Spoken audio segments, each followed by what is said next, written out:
Plebby16. What's up, Plebheads? I'm Neo, and I'm joined here by my brother, Mr. fucking YouTube, baby! Mr. YouTube. I made my first actual purchase on Epic Store the other day. I'm so proud of you. I know. I had a $10 gift certificate from the little Christmas thing they did, and I picked up this game, $24.99 minus $10, $14.99 for Hades, a early access. Yes, I said that. Early access roguelike. Let me tell you something. I have found some of the best games we have ever played. Keyword, ever played. On random buys. Because that's what this was. I had seen Hades show up probably 20, 30, 40 times on Epic Store when I was on there playing Dauntless or whatever I was playing or looking at free games and stuff. And I always thought to myself, I kind of want to play that game. I like their style. It's from Supergiant. An awesome developer. And let me tell you, I was right. Yeah, this is very good. Holy shit. So I'm glad you like it because, when you and I were both talking and kind of liking it a lot to Dead Cells. Yeah. Which I think is kind of the gold standard for roguelikes. At least in our opinion, it's probably one of the best ones we've ever played. From a combat and progression standpoint. And what you have here is something that really, really kind of takes that Dead Cells equation and is building on it, right? Let me make a statement before we start this no BS review. Personally, I think Hades is better than Dead Cells. That's a hell of a statement. Because we both hold Dead Cells pretty high up on our list of great games. I think the progression is better. The progression is better in Hades. The combat might be just because Dead Cells has been fine-tuned a little bit more. The combat itself in Dead Cells might be a little bit cleaner. I feel like you get lost in the button mashing in this a little bit. Personally, and I think the enemy design in Dead Cells is better. So let's start. But the progression here is far better. Top to bottom, no BS review. Hades from Supergiant. Is this available on Steam? Yes. Okay, so it just Steam came to Steam recently, $24.99 as well. All right, and I read somewhere it's PS4 later 2020. Yep. So. And there's actually my creator tag for Epic Store. If anybody buys it there, my creator tag is in the description, guys. Feel free to use it and hook us up with a little kickback. It supports the channel. All right. Let's talk about it graphically. Just saying one thing. When we talk about roguelikes, guys, we, more than anything, right, look for progression. That is, for us, the number one thing we need to see in roguelikes. Yeah. Because we need to feel that we're making progress and our character is getting stronger, or our opportunity to succeed is increasing. Now, it doesn't have to increase by a lot each run, but it has to increase. I need a reason to continue playing the exact same thing almost over and over and over again. And if you give me that something, I'm a happy boy. We're fucking addicted. Yep. We're like crack addicts when we play this shit. If the addiction to keep playing is there, we can't quit it. All right? So, there's kind of those multiple different roguelike types of roguelikes, right? I think of games like Binding of Isaac, Risk of Rain, things like that, where you're literally always starting off super lame, right? Your character is always starting off super weak and becoming stronger by unlocking items, and hopefully you're going to have some different items show up. Some of the new items you unlock show up in your new runs, okay? And then I think of roguelikes like Dead Cells, what's the castle one? Where are you going through the castle the whole time? Fuck. You play as a little guy in the castle, and you go around and buy upgrades every time.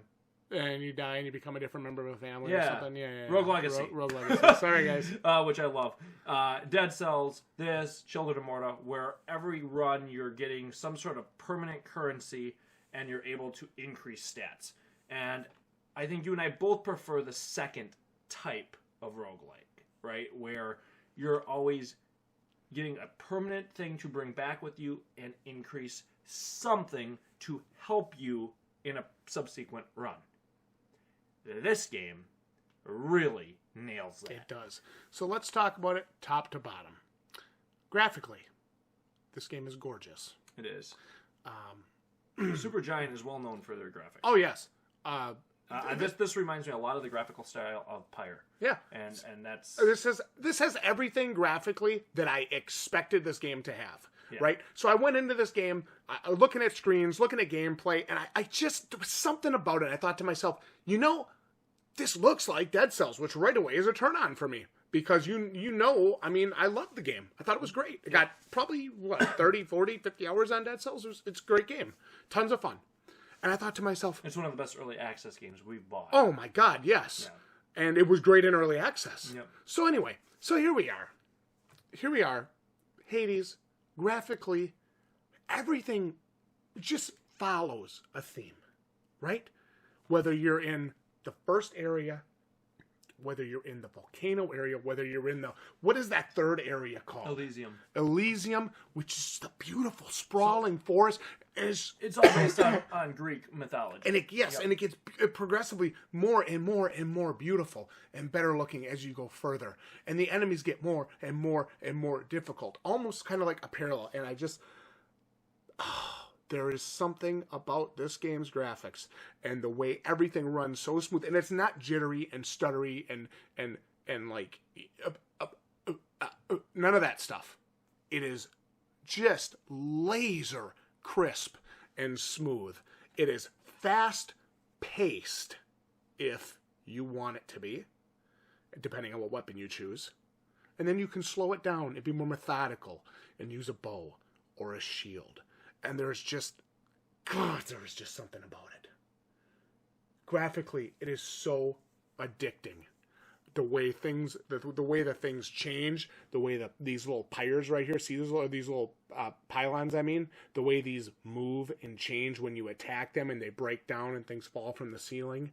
It's not a stuttery mess. It's beautiful. Yeah. And it's crisp. And it's changing in real time as you play. Yep. So I love it. So a lot of what really, I think you've got that graphical style, and roguelikes do a lot with graphics, and I'm fine either way, whether it's something like this or it's more pixel art or it's whatever it is, whether it's a 3D thing like Risk Rain 2, whatever. Okay. So I'm fine with the graphics here. I think for me what really stands out is the gameplay, and that comes from a combination of blistering fast combat. You just saw it right there. And then upgrades galore, okay? Which we really, really like to see. So we're talking in-run upgrades. We're talking... that are not permanent from run to run. They are temporary. Yep, think something like Children of Morta, where you have like the boons that are being given to you each dungeon. Then you're talking about bringing back certain currencies for permanent upgrades to your character. Which were the gems I just collected in the previous room. Yep. And we're talking even building some of the dungeon, right? Getting upgrades that actually add rooms to the dungeons to assist you. Love it. So it feels like there's tons of different areas to be upgrading, right? And then saving up to get more revives as well. So you actually, when you die, you actually can come back a couple times, which is really nice. And every room you do, you actually get to pick. When you go into it, a room, you clear it, and then you pick, do I want to go for this reward or this reward? And it has multiple different types of rewards that you can go for. See options here. I can go for a key, or I could go for more gemstones. Yep. Keys help you unlock abilities. They help you. You can spend them in the shop. You can unlock weapons with them. So there's... I'm trying not to gush too much because it's awesome. It is really awesome. Let's talk about the sound. Music's fun as hell. The combat, it just sucks you in. The sounds, the sword swings, the bow shots, the weapon, the charge attacks, everything's there. Yeah. The character voices. Phenomenal. First of all, the voice acting in this game. Whoever Supergiant got, Well, all of Supergiant's games, I think, are well voice acted, right? Top tier. And you look at Pyre as well. Like, again, if you like Pyre, if you like that graphical styling and that narrative styling, you're going to really like this, okay? In those regards, because you've got kind of the same type of thing when he talks, his little character comes up on the screen and then he voices it, right? And then the guy that says the response comes up kind of in the same way that Pyre did. So that part is really neat. So one thing I want to make before we finish our statement on like the voice acting, the room I just came into where I grabbed the fountain and healed my health, this is a room that I was able to obtain through upgrades. Yep. So I thought that was really cool how the dungeons change. Now you're going to see something coming up here. It's actually the first boss fight of the game. Her name is Megara. And so she's one of the Furies. And she is the first boss in the game. Fully voice acted. Absolutely stunning. I'll see if I can bring it up here. Curious. Very Pyre right I'll there. get around to that in due time. The family. You're in over your head, you idiot. You fray what bonds are left between you.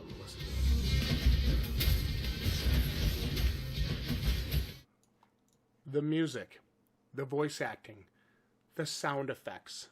It's all there. Yeah, the attention to detail here is a really excellent from a creativity and a creative standpoint. They did a really excellent job, or have done a really excellent job so far. So I was really worried. We talked about sound, voice acting, all that stuff. Let's talk about gameplay. I was really worried that I was going to, because I'm only so good at this game right now. I'm not phenomenal, but, I'm only so talented. And I thought, well, how long is it going to be before fighting Meg gets old? Because her fighting style is the same each time. Yep. She doesn't change. You actually fight different Furies. I fought 2 different ones so far. One of them was like half undead. The other one was, I don't know, but they had 2 completely different fighting styles from hers. It was awesome, and I didn't expect it. I didn't know it was coming. I'm like, oh, I'm gonna fight Meg again. I'll beat her. She'll be easy, no problem. And I get in there, and it's just this girl that I've never met before. I have no idea who this is and no idea how to fight him, and it totally threw me off. So it kept you guessing. Yeah. So the gameplay, even though you're pretty much doing the same thing, Rogue-lite. yeah, but it stays fresh. It does. Different abilities. You can use one of X different weapons each run, depending on what weapon you use. Sometimes It's gonna change how you play. Yeah, and sometimes you actually get a bonus to your purple gems, which are what you use to like upgrade your abilities and stuff. Yep. You can get a 20% bonus to those, depending on what weapon you use. Sometimes it's a incentive to vary it up, to try something different. Sure. So that's one thing I really like about this game, is it actively promotes doing something different. Yeah. As opposed to, I'm good with the sword, I will only ever play this game with the sword until I beat it with the sword. Yeah. I mean, really? Like, switch it up, right? Otherwise, I would never use the bow. Yeah. I would never, choose to use the bow. But because they gave me that bonus, it was a little bit more incentive for me to try something different. So I really like that about the game. What else do you want to talk about?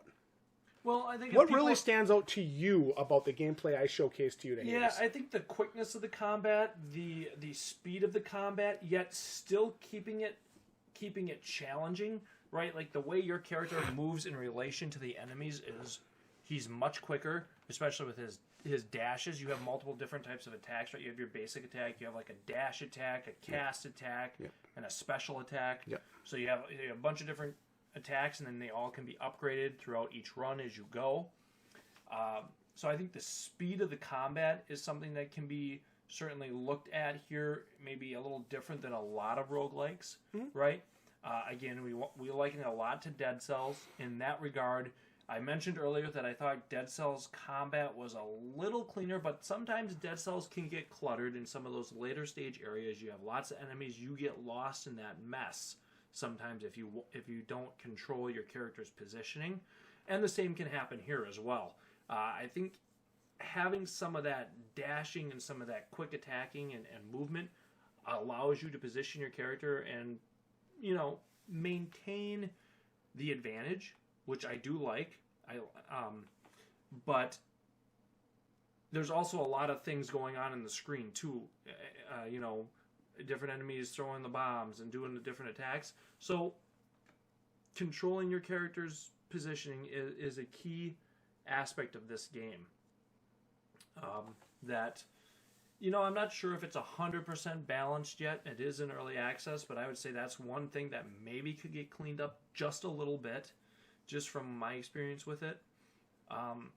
But regardless, you're doing so many upgrades and getting so many things each run that you still feel like you're making progress. Oh yeah, definitely. And as long as that's the case, I'm golden, right? This is a phenomenal game because you always feel like you're making progress. And I can't stress enough how important that is to me when you play roguelikes, right? You have to feel like what you're doing matters. Well, I feel like that's probably the most important part about them is that sense of progression. Absolutely. Because we've played roguelikes before that maybe didn't have the best sense of progression. Or if they did, it wasn't well explained or well articulated. Yeah. And I think what Supergiant has done here very well is they ensure that the progression is articulated so that players can understand Why what they're doing matters. why what they're doing or collecting is important or matters. That's super important. Okay? Like, there's probably plenty of roguelikes that I've played where I've given up on them because I didn't understand the progression systems. Or I didn't understand, you know, why I was supposed to, you know, do something or acquire something.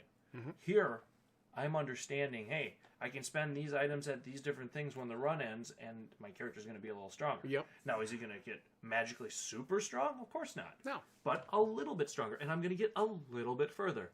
And it just dangles the carrot just far enough that I got to keep going for it.